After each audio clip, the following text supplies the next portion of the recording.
ऐसे खतरनाक हमलों में 35,558 लेबनीज लोगों की मौत हो चुकी है और दसियों हजार बुरी तरह से घायल। लेटेस्ट जो इजराइल ने हमला लेबनान में किया, 47 लेबनीज की मौत हुई है और ये आंकड़े लगातार बढ़ रहे हैं। जब तक आप ये अपडेट देख रहे होंगे, लेबनान में मौत के आंकड़े और बढ़ चुके होंगे। वहीं इजराइल ने लेबनान के और कई इलाकों को खाली करने का आदेश दे दिया है। इसके बाद वहां पर भी इजराइल हमले शुरू करने वाला है। उधर लेबनान अभी भी पूरी तरह से टक्कर दे रहा है। हिजबुल्लाह बुरी तरह से भिड़ा हुआ है और हिजबुल्लाह ने एक बार फिर से इजराइल के कई इलाकों पर मिसाइल दागी, जिन्हें इजराइल के आयरन डोम न रोक सके, जिससे इजराइल के अंदर भारी तबाही के मंजर सामने आए हैं।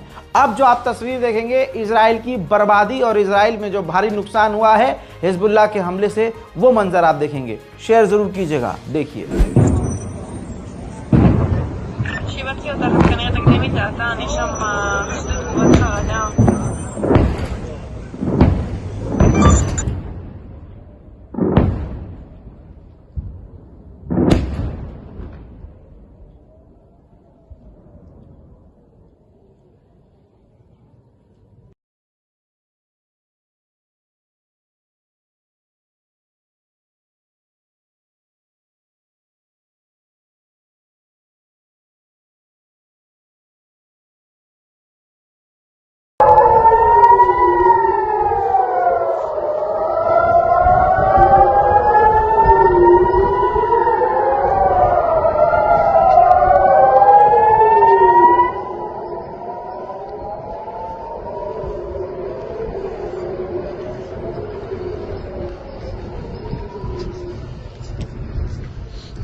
लेबनान में दोस्तों इसी तरह से ये आपने इजराइल के अंदर की तबाही देखी। अब लेबनान में इजराइल के एक और फौजी की हमलों में मौत हो गई है। उधर हिजबुल्लाह ने, तस्वीर देखिए, हिजबुल्लाह ने जो इजराइल के हरमीज ड्रोन को मार गिराया है उसकी तस्वीर जारी कर दी है।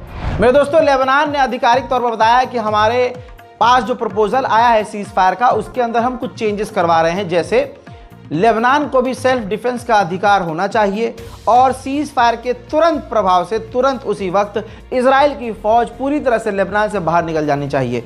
लेबनान ने कहा है हम कोशिश कर रहे हैं, हालांकि इजराइल मानेगा नहीं। उधर में दोस्तों रशिया ने भारी मात्रा में हवाई रास्ते से जहाज के जरिए लेबनान को मदद पहुंचाई है।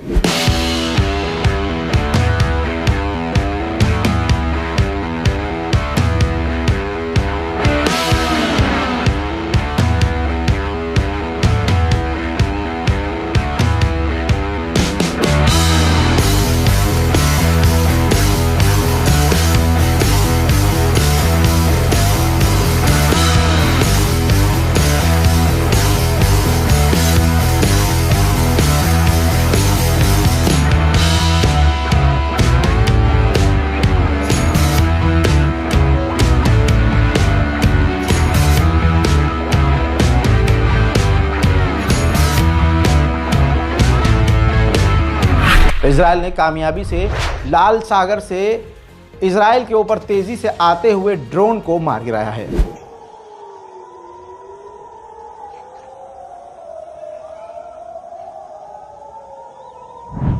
उधर में दोस्तों बेगैरत नेतन्याहू ने कहा है कि आईसीसी के किसी भी रूल को और ऑर्डर को हम नहीं मानेंगे और जंग जारी रखेंगे। उधर मेरे दोस्तों अमेरिका पूरी तरह से बौखलाया हुआ है आईसीसी के बयान पर और फैसले पर और अरेस्ट वारंट पर।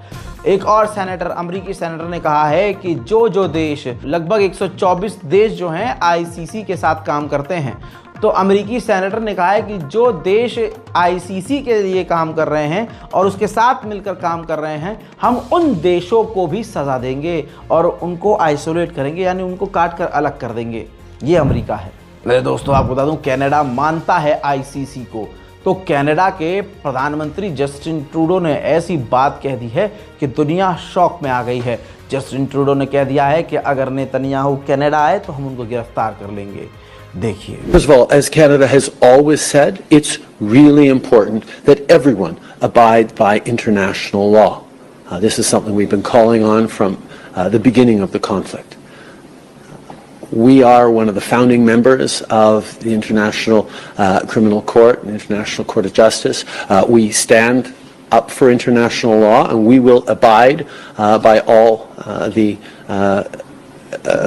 regulations and rulings of the international courts. This is just who we are as Canadians.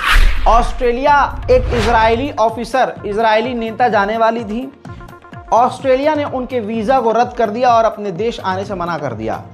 कह दिया कि अगर ये नेतन्याहू की नेता हमारे मुल्क में आई तो इसके खिलाफ पूरे देश में खतरनाक प्रदर्शन होंगे, जो हम नहीं चाहते। मेरे दोस्तों, उधर गाजा में हमास के हमले में एक और इजराइल का सैनिक वासिले जहन्नम हो गया है। हजरात मोहतरम, सबसे बड़ी कार्रवाई इजराइल के अंदर हुई है। इजराइल का जो पर्सनल एडवाइजर 24 घंटे जो उसके साथ रहता था, उस व्यक्ति को गिरफ्तार किया गया है गद्दारी के आरोप में। कहा जा रहा है कि इसी ने तमाम जानकारियां इधर उधर और ईरान तक लीक करी हैं। कहा जा रहा है कि उम्र कैद की सजा इसको हो सकती है इजराइल के अंदर। उधर इजराइल ने 3 फिलिस्तीनियों को गिरफ्तार करके उनको कोर्ट में पेश किया है। उनके खिलाफ चार्जेस पेश किए हैं। इल्ज़ाम उन पर यह है कि उन्होंने कट्टरवादी नेता बेंजीवीर को कत्ल करने की कोशिश की है। अमरीकी जो एम्बेसी तेल अवीव में है, वहाँ यहूदी खुद अमरीका के खिलाफ, इस जंग के खिलाफ प्रदर्शन कर रहे हैं। देखिए,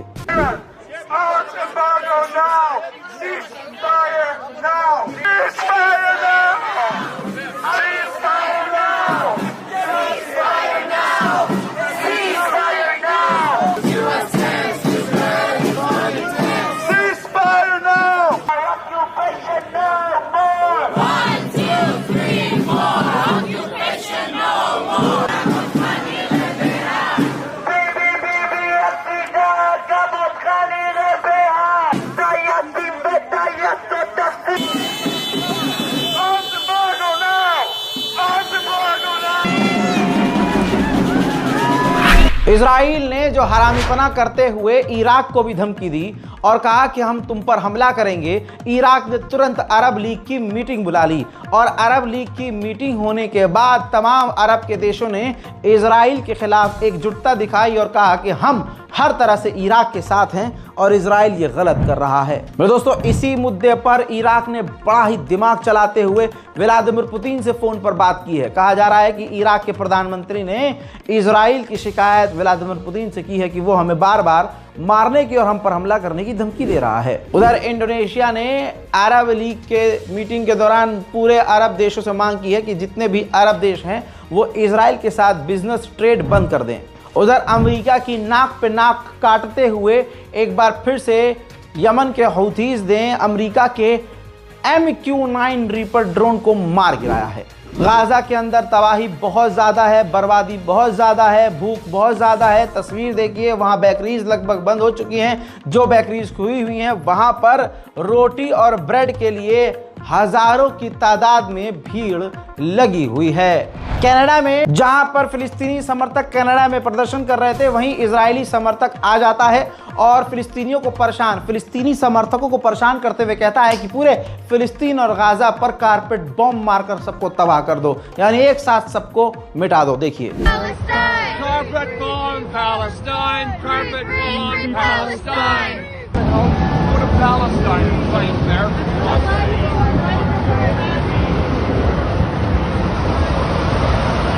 Rape and pillage, that's what we do. Rape and Israeli journalist ने वो सच बता दिया है, जिगर फट जाएगा। इजरायली पत्रकार ने लिखा कि हम मलबों के अंदर से बच्चों के चीखने की आवाज गाजा में सुन रहे हैं। लेकिन हम मजबूर हैं कि हम उनको निकाल नहीं सकते, बचा नहीं सकते। यूनिसेफ बच्चों का सबसे बड़ा संगठन, दुनिया का सबसे बड़ा संगठन है बच्चों के लिए यूनिसेफ। उनके चीफ ने कहा है कि गाजा इस दुनिया में, पूरी दुनिया का सबसे बड़ा बच्चों का कब्रिस्तान बन गया है। वहीं मेरे दोस्तों एक खास तस्वीर आई है, गाजा के अंदर जो एक लौता बीचों बीच में जो वाटर सप्लाई लैंड था, जहां पर वो फैक्ट्री समझ लीजिए, जहां से पानी को प्यूरिफाई करके हर जगह सप्लाई किया जाता है मशीनरी के द्वारा। आपको बता दूं कि इजरायली सेना ने वहां कब्जा कर लिया है और उस पूरे इलाके को मिलिट्री जोन बना लिया है। देखिए, כן, גם בעזה יש וולט, אז שלום לוולט שלי שהביא לי קפה לבוקר. אני מצלמת את הוולט. वहीं मेरे दोस्तों इस तरह के मंजर रोज नजर आ रहे हैं। इजराइल के एक ऑफिसर ने सोशल मीडिया पर गाजा के पूरे मोहल्ले को एक साथ बम लगाकर उड़ाते हुए का वीडियो शेयर किया है। कमाल की यही तो बात है सोशल मीडिया की। सोशल मीडिया ऐसी वीडियो को बैन नहीं करता, ना उनके लिए ये क्राइम है, लेकिन अगर आप फिलिस्तीन के लिए बोल देंगे तो आपके अकाउंट को डिलीट कर देगा सोशल मीडिया, कहेगा कि ये हमारी कम्युनिटी गाइडलाइन के खिलाफ है। वहीं इजराइल ने टेंटों के अंदर जिंदगी मजबूरी वाली गुजारते हुए, गुर्बत वाली ज़िंदगी गुजारते हुए, मौत के साए में ज़िंदगी गुजारते हुए जो फ़िलिस्तीनी गाज़ा के लोग टेंट के अंदर रह रहे थे, इजराइल ने उन टेंट वाले एरिया पर भी, उनके टेंटों पर भी हमला कर दिया।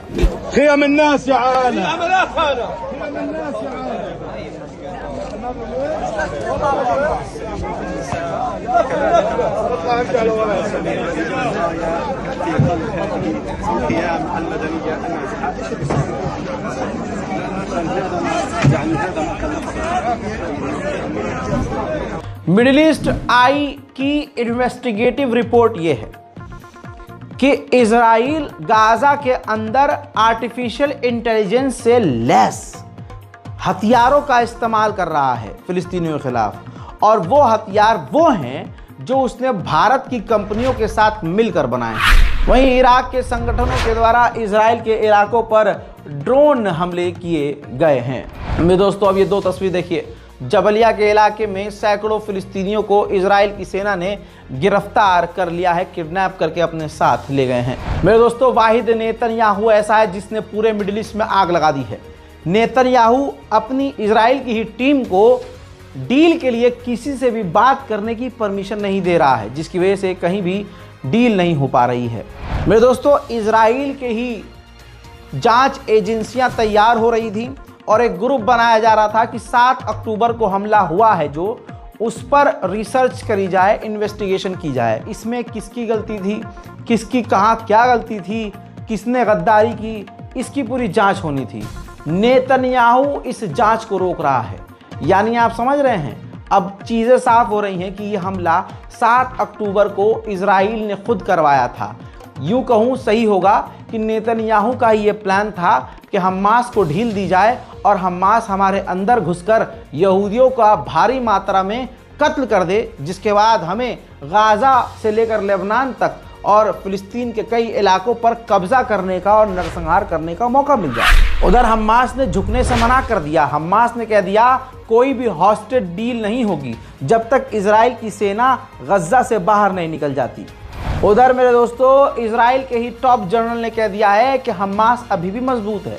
हमास के ही अंडर गाजा की सरकार चल रही है और गाजा के लोग अभी भी हमास के साथ हैं। अमेरिका के MQ-9 रीपर को एक हफ्ते में 1-2 बार मारकर गिरा ही रहा है हुतीज, जिसके बाद अमेरिका के डिफेंस मिनिस्टर ने पूरा जलील होकर, अब रुस्वा होकर ये कहा है कि यमन के हुतीज जो कर रहे हैं इसकी कीमत उन्हें चुकानी ही पड़ेगी। वहीं मेरे दोस्तों सीरिया में अमेरिकी बेस के ऊपर मिसाइल हमला हुआ है, जिसमें अमेरिकी फौजियों को तो नहीं लेकिन बेस को नुकसान पहुंचा है। मेरे दोस्तों इजराइल को 19 से ज़्यादा लेबनान के अंदर हिजबुल्लाह के हथियार मिले हैं जो कि रशियन मेड हैं, यानी इतना सोचा नहीं था, उससे ज़्यादा इजरायली सेना को हिजबुल्लाह के हथियार मिल गए हैं जो लगभग सारे के सारे रशियन। उधर नेदरलैंड ने अपनी पार्लियामेंट में वोट करके पास करवा लिया है बिल, ऐसा बिल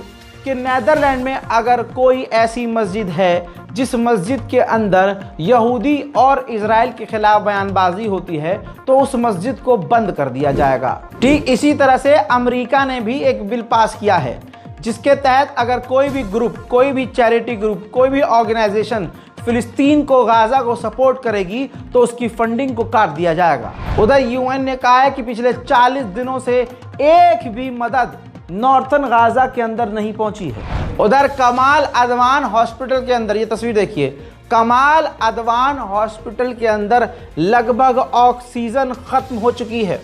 अब वहां पर मरीज मौत के मुंह में ऑलरेडी जा चुके हैं। गाजा और फिलिस्तीन के अपडेट में मिडिल ईस्ट से तमाम रिपोर्ट आपको दे चुका हूं।